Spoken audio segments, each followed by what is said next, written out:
Assalamualaikum warahmatullahi wabarakatuh. Waalaikumsalam warahmatullahi wabarakatuh. Selamat pagi semuanya. Pagi. Anak-anak jangan tegang ya. Belajar itu saya jadi guru itu jangan ditakutin ya. Kita relax aja. Silakan ketua kelas untuk dimulai. Baiklah, sebelum kita memulai pembelajaran pada hari ini, alangkah baiknya kita berdoa bersama-sama supaya pembelajaran hari ini dapat bermanfaat bagi kita semua. Berdoa dimulai. Berdoa selesai. Baik, terima kasih. Saya mau cek kehadiran Anda. Semuanya ada 10 siswa. Sudah lengkap 10? Sudah. Nggak ada yang nggak masuk ya, karena udah 10 jumlahnya lengkap ya.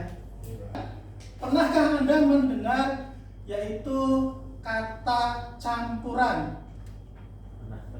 Pernah ya. Campuran itu apa sih sebenarnya? Antara dua zat atau lebih yang masing-masing penyusunnya masih memiliki sifat aslinya. Wah, luar biasa. Atau pernah melihat seperti ini tabel periodik unsur? Iya.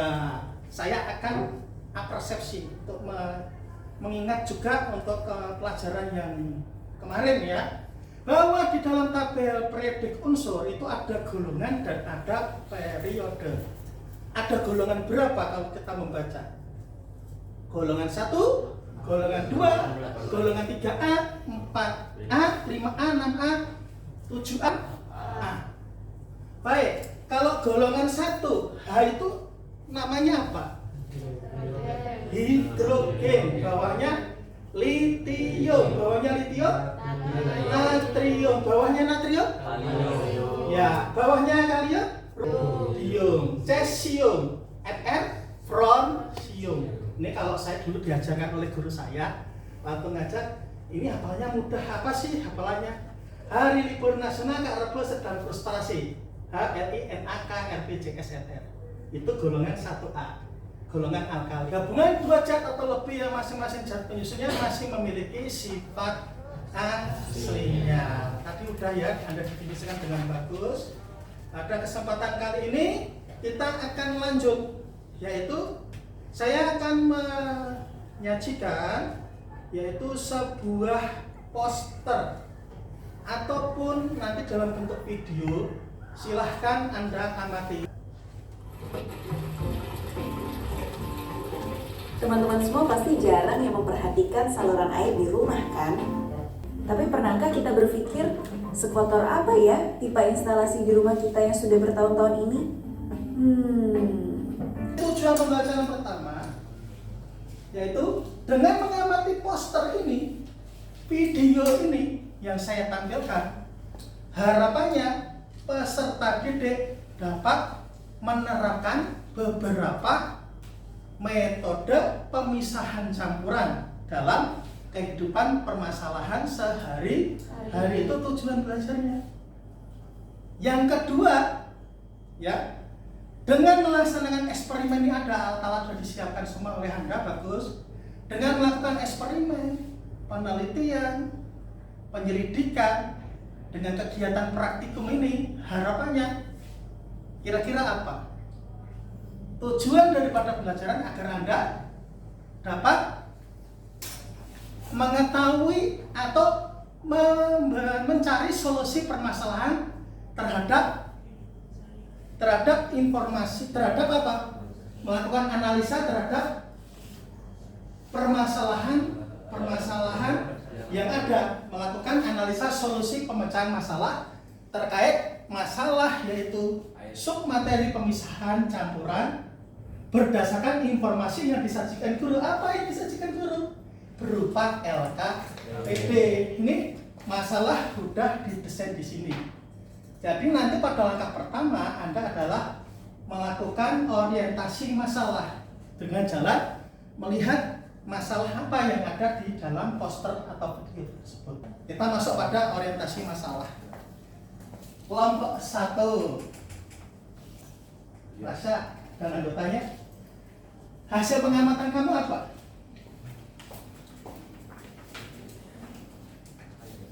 Air yang kotor dan sudah tidak jernih lagi. Oke, benar. Terima kasih kelompok 1. Kelompok 5. Menurut saya itu adalah bak mandi atau saluran air yang dibersihkan. Oke, sekarang aplaus semuanya. Mulia Sari kelompok 3 bersama Kakak. Bagaimana cara mengembalikan air yang kotor kembali tersebut menjadi bersih dan layak digunakan? Bagaimana mengusahakan air yang kotor tersebut menjadi jernih sehingga layak digunakan. Luar biasa. Terima kasih, ayo aplaus. Tiga. Luar biasa. Saya respon nih ya. Ini Anda bisa menjawab. Kelompoknya si Dewi. Ayo silakan, Dewi. Apa yang dilakukan agar air yang kotor dan bisa digunakan kembali? Apa yang dilakukan? Agar air kotor tersebut bisa dibersihkan dan digunakan kembali. Anda siap praktek? Siap. Berarti ya dengan jalan praktek ini nanti kita membersihkan ya, kita bersihkan. Terima kasih Dewi, bagus Dewi, aplaus. Saya akan mengorganisasi Anda dalam kelompok. Coba baca LKPD Anda sesaat, saya kasih waktu 2 menit. Baca.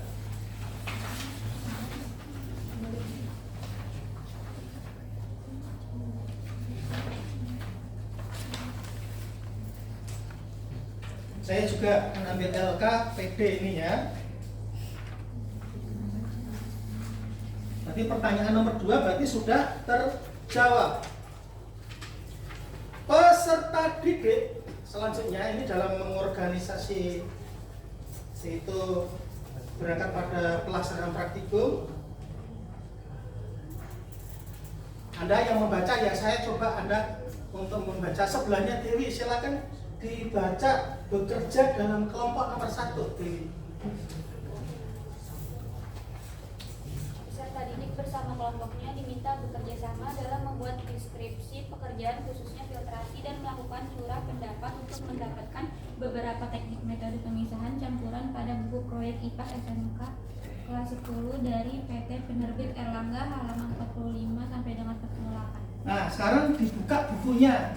Berarti Anda diminta secara kelompok untuk mendeskripsikan yaitu filtrasi dan apa hasil temuan kamu dari bacaan di buku Erlangga. Kita pakai buku Erlangga ya. Apa hasil temuan kamu? Kemudian dari pertanyaan tadi yaitu teknik-teknik apa sih yang digunakan dalam pemisahan campuran.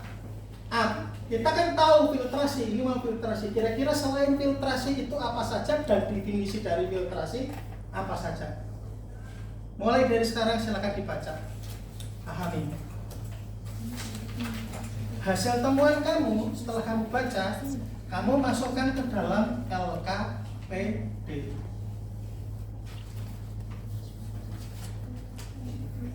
Nah, ini sambil kalian membaca, saya akan menjelaskan teknik penilaian. Jadi saya dalam melakukan kegiatan pembelajaran ini menggunakan model pembelajaran yaitu PBL.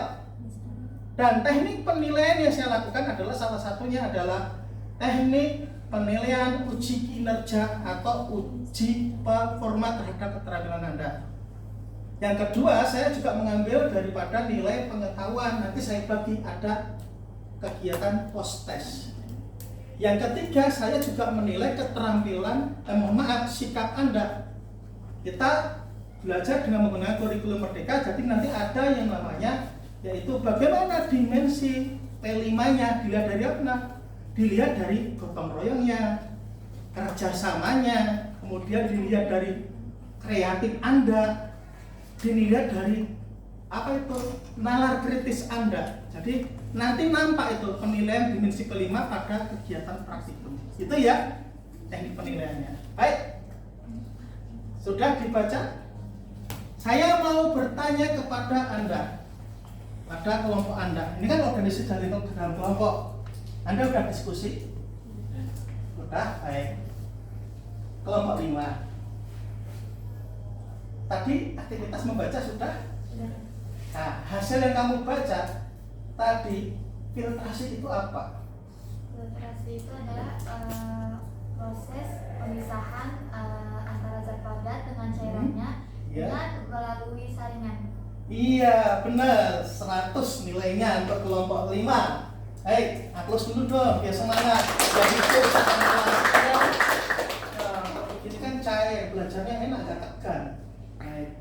Kemudian itu adalah filtrasi. Padahal ada lanjutannya, selain filtrasi itu metode pemisahannya apa saja? Rasya, selain filtrasi, metode pemisahan campuran itu apa saja? Ada kristalisasi, sublimasi, distilasi, dekantasi, dan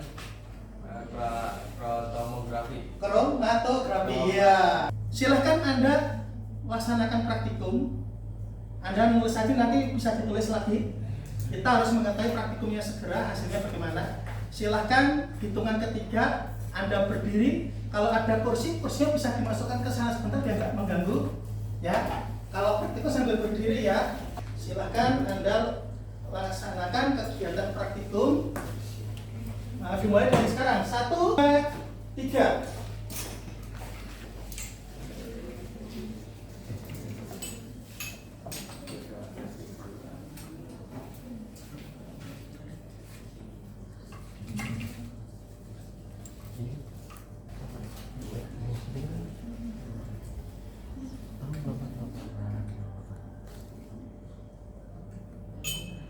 Langsung yang botol yang kedua, tabung reaksi yang kedua.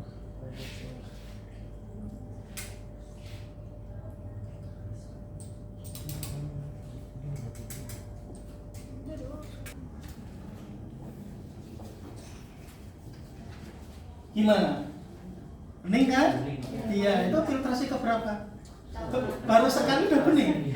Iya, apalagi kalau nanti kedua tiga ya? Iya, luar biasa ya. Tuh, hasilnya bening. Oh, lama-lama jadi itu, apa itu? Kalau bisa menciptakan alat penjernih. Kamu mau tanya yang atas ini namanya apa? Corong, ya. Ini aku mau tanya ini kan ada endapan. Iya. Ini masuk filtrat atau residu?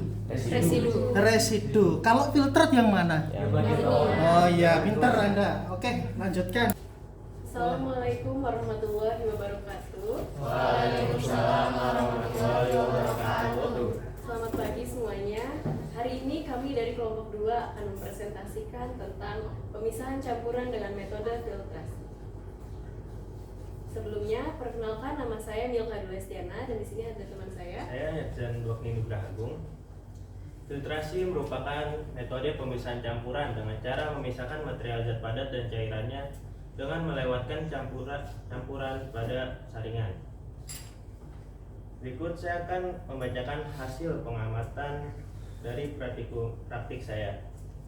Kondisi filtrat yang pertama setelah difiltrasi sekali, warna air yang tadinya coklat tua menjadi coklat muda. Kondisi filtratnya setelah difiltrasi 2 kali, warna air sedikit menjadi lebih jernih, sangat jernih dan sudah sama dengan air yang biasanya. Ya, Kesimpulannya, semakin banyak kita melakukan filtrasi, maka semakin jernih juga air yang akan kita dapatkan.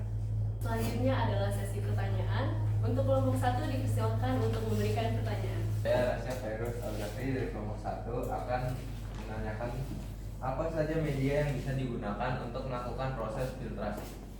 Untuk kelompok 4 dipersilakan untuk menjawab pertanyaan Rasya dari kelompok 1. Terima kasih atas kesempatannya. Sebelumnya rekan-rekan saya Dewi Lestari, saya akan menjawab pertanyaan dari kelompok 1. Media yang diperlukan untuk filtrasi adalah corong,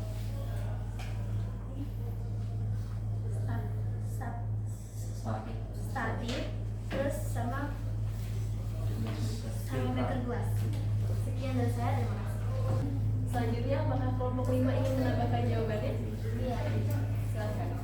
Saya Rea Pujana, perwakilan dari kelompok 5 akan menambahkan jawaban dari kelompok 4 atas pertanyaan kelompok 1. Jika tadi kelompok 4 memberitahu medianya saja, di sini saya akan memberikan bentuk fisik dari media tersebut, yaitu di sini ada corong.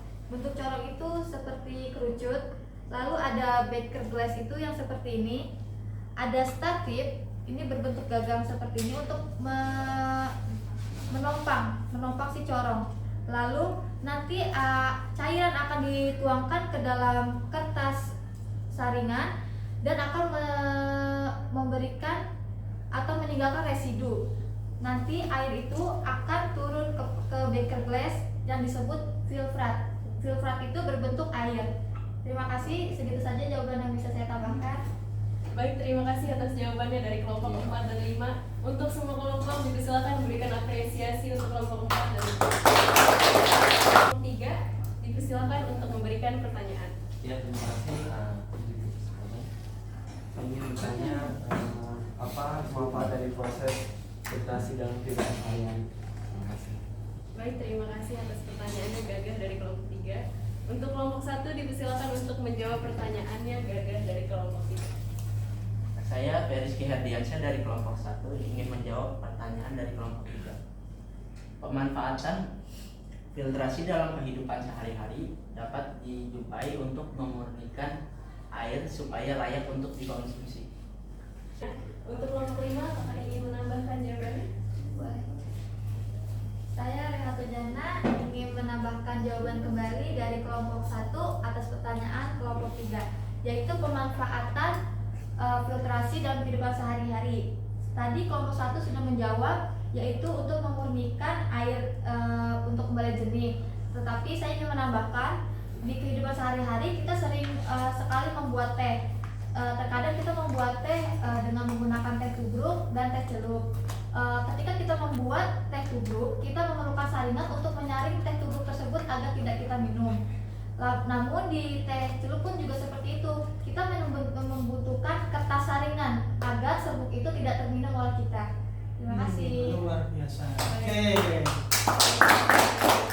Selanjutnya kami dari kelompok 2 akan memberikan kesimpulan yang akan diberikan oleh Kesimpulannya, jika kita ingin mengubah air kotor menjadi lebih bersih atau jernih, kita bisa saja menggunakan metode filtrasi.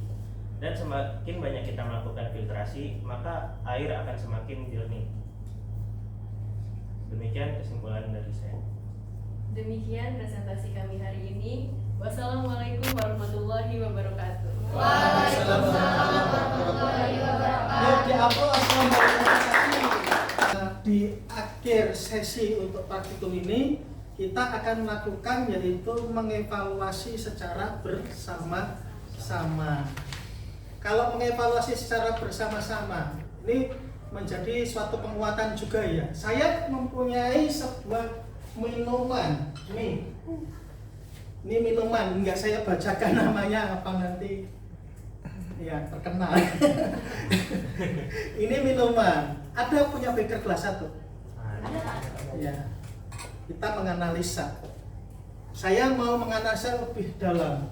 Tadi ada air yang kotor, keran yang kita ambil airnya tadi. Air yang kotor itu termasuk campuran homogen atau heterogen? Heterogen. Kalau campuran heterogen airnya itu, kalau kita lihat air yang kotor itu termasuk stabil apa enggak itu larutan tersebut? Enggak stabil. Kenapa campuran air yang kotor tadi tidak stabil? Karena masih dalam identifikasi, masih bisa. Karena berendak, tidak ada gravitasinya. Pengaruh gravitasi. Pengaruh gravitasi tidak stabil karena ukuran partikelnya ada yang besar, ada yang kecil. Jadi ada yang besar, ada kecil, maka akan mengendap. Dilengkapi juga adanya pengaruh gaya gravitasi. Luar biasa. Tuh, Anda sudah belajar ilmu fisika juga kan, kolaborasi IPA dan fisika, ada gaya gravitasi yang mempengaruhi daripada air kotor tadi. Kalau nggak percaya, air kotor dituang, lama-lama ada endapan nggak? Ada. Nah, itu bukti adanya gaya gravitasi yang bekerja. Sekarang ini beda lagi. Nih, ibarat ini sirup. Ini kalau diminum enak, seger. Ya. Nah, ini sirup ini. Ini didiamkan lama-lama juga nggak akan mengendap. Ini berarti termasuk campuran apa? Ini campuran loh ini ya. Iya, ini kan sari jeruk dengan air, campuran kan. Termasuk campuran homogen apa heterogen? Homogen. Stabil apa enggak? Stabil karena enggak ada endapan. Ini penguatan saya. Buktikan lagi. Kertas saring bersih ada punya? Kertas saring bersih? Kita buktikan ya. Ini Tuang sini dulu ya. Iya. Ya. Hasil kamu. Kita saring. Sekarang kita saring. Hanya memberikan penguatan juga dengan jalan praktikum biar Anda puas. Nanti kalau hasilnya masih warnanya kuning, berarti larutan ya sirup ini tidak bisa diterapkan pada metode pemisahan filtrasi. Kelihatan nggak hasilnya coba? Karena bentuknya sama.